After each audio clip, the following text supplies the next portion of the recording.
இன்றைக்கு திமுக ஆட்சி நடந்து கொண்டிருக்கிறது. திமுக ஆட்சியை பற்றி நான் சொல்லி சகோதரர்களுக்கு தாய்மார்களுக்கு தெரிய வேண்டியதில்லை. இந்த ஆட்சியில எந்த திட்டம் செய்யல அது ஒரு பக்கம். ஆனால் ஒரு ஆட்சி இருந்தால் மக்களுக்கு பாதுகாப்பு வேணும், பெண்களுக்கு பாதுகாப்பு, அதுதான் முக்கியம். பெண்கள் பாதுகாப்புல காம்ப்ரமைஸ் யாரும் ஆகக்கூடாது. அதுதான் பாரத பிரதமர் மோடிஜி அவர்கள் சொன்னாங்க. திருச்சியில புரட்சி தலைவி அம்மா இருக்கும் பொழுது சட்ட ஒழுங்கு எப்படி இருந்தது? மீண்டும் என்டிஏ கூட்டணி ஆட்சி வரும்பொழுது பாத்தீங்கன்னா கண்டிப்பாக சட்ட ஒழுங்கு அதே போல அம்மா ஆட்சி இருந்தது பொழுது எடப்பாடி முதலமைச்சர் வந்ததும் அது கண்டிப்பாக சட்ட ஒழுங்கு செயல்படுத்தப்படும், பாதுகாக்கப்படும் பெண்கள் என்று சொன்னார்கள். ஆகவே இன்றைக்கு பாத்தீங்கன்னா கிட்டத்தட்ட 5 ஆண்டுகள்ல பாத்தீங்கன்னா இன்றைக்கு சட்ட ஒழுங்கு முழுமையாக முதலமைச்சர் கையில சட்ட ஒழுங்கு இல்ல. இன்னைக்கு என்ன நடக்குது? காவல்துறை செயல்படுவதில்லை. பாத்தீங்கன்னா இன்னைக்கு கிட்டத்தட்ட 5 ஆண்டுகள் மட்டும் பாத்தீங்கன்னா கிட்டத்தட்ட 30க்கும் மேற்பட்ட தாக்கம் பண்ணாங்க. ஒரே ஒண்ணு நம்ம ஆட்சியில் ஏதோ ஒரு சின்ன சம்பவம் நடந்தாலும் நம்முடைய பத்திரிகை நண்பர்கள் அதை பெருசளவுக்கு பெரிய பண்ணி பிரேக்கிங் நியூஸ் போட்டு பண்ணுவாங்க. ஆனா இன்னைக்கு டெய்லி நடந்துட்டு இருக்குது. தயவு செஞ்சு தேர்தல் அறிவிச்சாச்சு, தேர்தல் அறிவிச்சாங்க. கண்டிப்பாக என்டிஏ கூட்டணி அதிமுக தலைமையில் எடப்பாடி முதலமைச்சர் உறுதி. இனி யார் பத்திரிகை நண்பர்கள் இனி யாருக்கு பயப்படாதீங்க, சுதந்திரமா செய்திகளை போடுங்க. ஒரு நண்பர்கள் தயவு செஞ்சு கொஞ்சம் மாறிங்க, பாதி மாறிட்டீங்க, மீதி மாறுங்க. திமுக ஆட்சிக்கே வர முடியாது. அது மட்டுமல்ல, இன்னைக்கு 21, 27 மட்டும் கோவையில மட்டும் பாத்தீங்கன்னா 336 கொலைகள் நடந்திருக்கு. 336 கொலைகள் கோயம்புத்தூர்ல. கோவை மாவட்டம் அமைதியான மாவட்டம். உங்களுக்கு தெரியும், புரட்சித்துறை அம்மா அவர்கள் வந்த பின்னால், அதுக்கு முன்னாடி பாத்தீங்கன்னா வேற மாதிரி சூழ்நிலை இருந்தது. அம்மா வந்த பின்னால், முதலமைச்சர் வந்த பின்னால் முழுமையா சட்ட ஒழுங்கு பாதுகாப்பட்டு கடுமையா இருந்தது. தொடர்ந்து கோவை மாவட்டம் அதிமுக கோட்டையாக தொடர்ந்து இருந்தது. எல்லாமே ஜெயிச்சிருந்தோம். 2006 இருந்து இதுவரையிலும் முழுமையா 2006 நான் சட்டமன்ற பேர் மாவட்ட 10 எம்எல்ஏ ஜெயிச்சு. அப்ப திருப்பூர் இருந்தது 14-10 தொடர்ந்து ஜெயிச்சிட்டு இருந்தோம். ஆனால் இன்னைக்கு பாத்தீங்கன்னா திமுக வந்த பின்னால் இன்னைக்கு மாறிடுச்சு. அவங்க தயவு செஞ்சு இன்னைக்கு நீங்களே சிந்தித்து பாருங்க மக்களே. இன்னைக்கு தேர்தல் அறிவிச்சிட்டாங்க. இன்னைக்கு தேர்தல் அறிவிச்சிட்டாங்க. அதிகாரிகள், காவல்துறை அதிகாரிகள் தயவு செஞ்சு யாரும் பயப்படாதீங்க, திமுக பயப்படாதீங்க, அதிகாரி நடுநிலைமையா இருங்க. இன்னைக்கு பொறுத்தவரைக்கும் பாத்தீங்கன்னா கோவை மாவட்டத்தில் பல்லடத்துல வயசானவர்கள் பாதுகாப்பு இல்லை.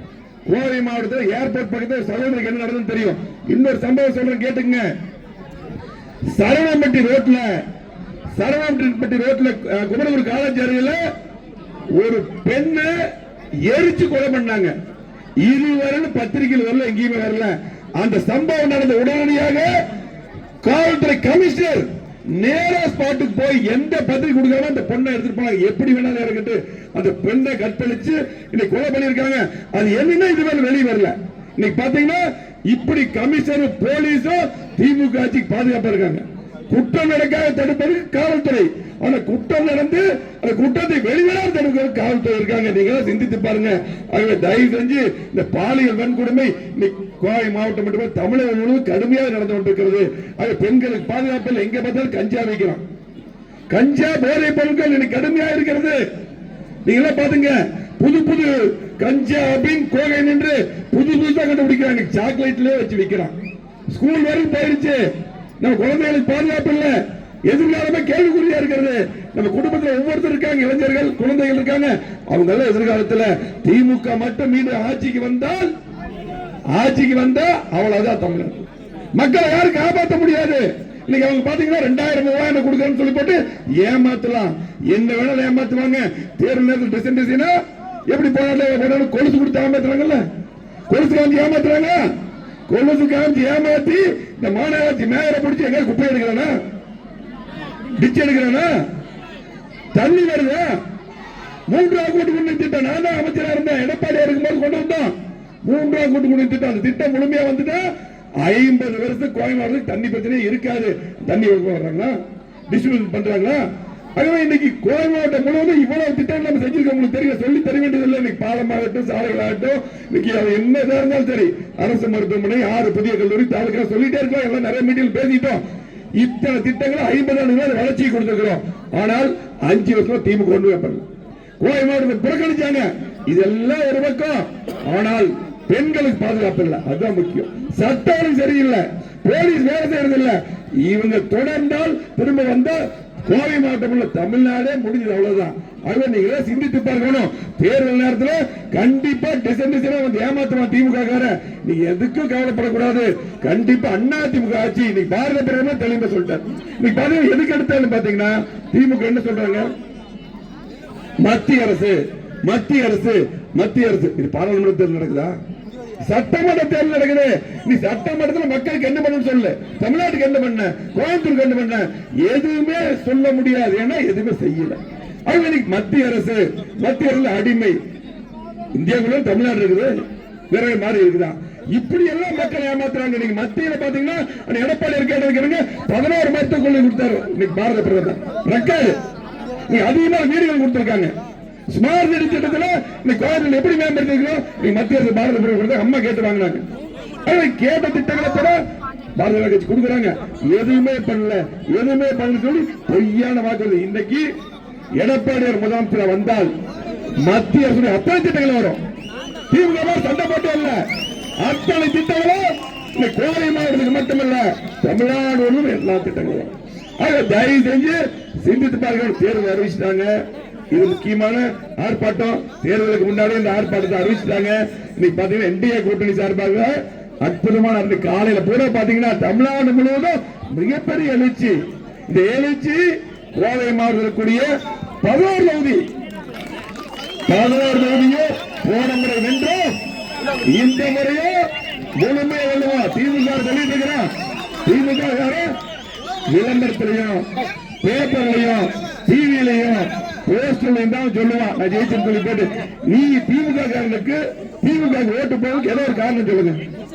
ஏதாவது ஒரு காரணம் திமுக ஓட்டு போடுறதுக்கு ஏதாவது ஒரு திட்டம் கொண்டு வந்தியா? சட்டங்களுக்கு பாதுகாத்தியா?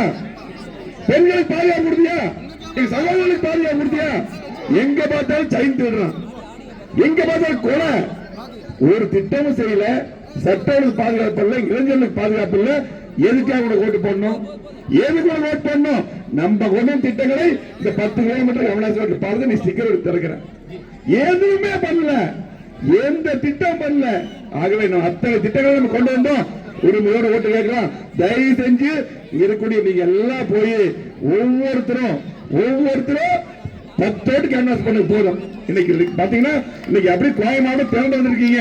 இது மாதிரி அங்க பின்னாடி எல்லா பக்கம் பார்த்து வரவே முடியல.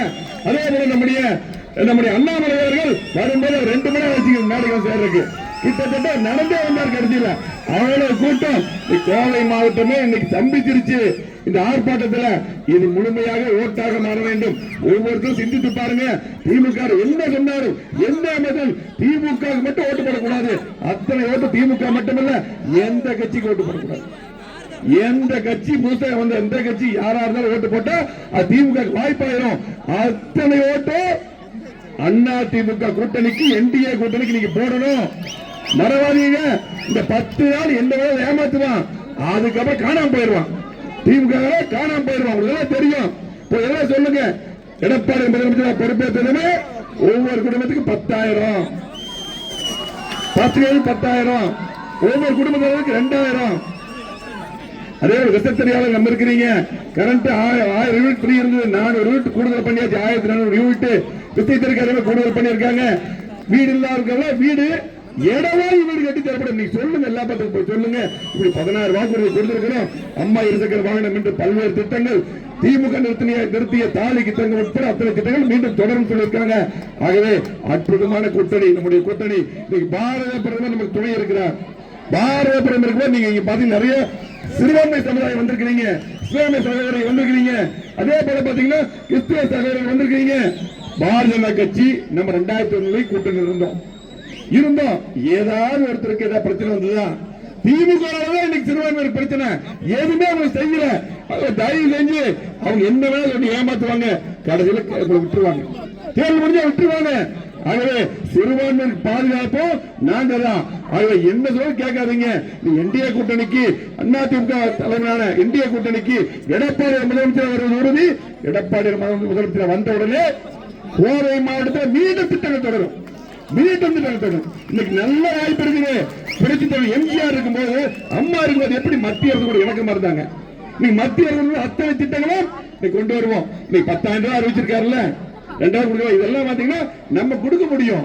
திமுக 1000 கொடுக்கல, 1028 மாதம் கழிச்சு கொடுத்தா, பாதி பேருக்கு கொடுத்தா. நம்ம எந்த வேணா செய்வோம், எந்த வேணா செய்யக்கூடிய வாய்ப்பு நமக்கு தான் இருக்குது. மத்திய அரசுல பாரத பிரதமர் இருக்காங்க, மத்திய பாரத கட்சி ஆட்சியில் இருக்குது, எந்த திட்டங்களும் நமக்கு செய்வாங்க. அவங்க தயவு செஞ்சு சிந்தித்து பாருங்க. தேர்தல் வந்துருச்சு, திரும்ப சொல்ற தேர்தல் வச்சு எல்லாருமே இங்க இருக்கக்கூடிய அத்தனை பேருமே எல்லாரும் இரட்டை சின்னத்தில் வாக்களிக்க வேண்டும். நம்ம அதிமுக போட்டியிட்ட தொகுதியில், பாரதிய கட்சி போட்டியிட்ட தொகுதியில் தாமரை சின்னத்தில் வாக்களிக்க வேண்டும். அம்மா மக்கள் முன்னேற்ற கழக போட்டியிட்ட தொகுதியில் குக்கர் சின்னத்தில் வாக்களிக்க வேண்டும். ஆகவே கூட்டணி கட்சியில் போட்டியிட்ட தொகுதியில் அதுக்கு ஒதுக்கப்பட்ட சின்னங்கள்ல வாக்களிக்க வேண்டும் அன்போடு கேட்டு, மறவாதீர்கள். நம்ம எல்லாருமே அண்ணாமலை வந்திருக்காரு, உங்களுக்கு தெரியும். அவருடைய பேச்சை கேட்கறதுக்கு உங்களோட சேர்ந்து நானும் ஆர்வமா இருக்கேன். ஆகவே இந்த சிறப்பு வாய்ந்த நிகழ்ச்சியில நம்ம குறுகிய காலத்துல தான் இந்த ஆர்ப்பாட்டத்தை ரெடி பண்ணோம். அங்க சொன்னதுமே இன்னைக்கு திரண்டு வந்திருக்கூடிய அத்தனை நல்ல உள்ளங்களுக்கும் அதிமுக, பாரதிய ஜனதா கட்சி, அதே போல அம்மா மக்கள் முன்னேற்ற கழகம், அதே போல பாத்தீங்கன்னா தமிழ் மாநில காங்கிரஸ், இன்னும் அத்தனை கூட்டணி கட்சியுடைய அத்தனை வந்திருக்கூடிய அத்தனை பொறுப்பாளர்களுக்கும், தொண்டர்களுக்கும், தோழர்களுக்கும், பொதுமக்களுக்கும், அத்தனை பேருக்கும் நெஞ்சார்ந்த மனமார்ந்த நன்றியை கூறி விடைபெறுவேன். நன்றி, வணக்கம்.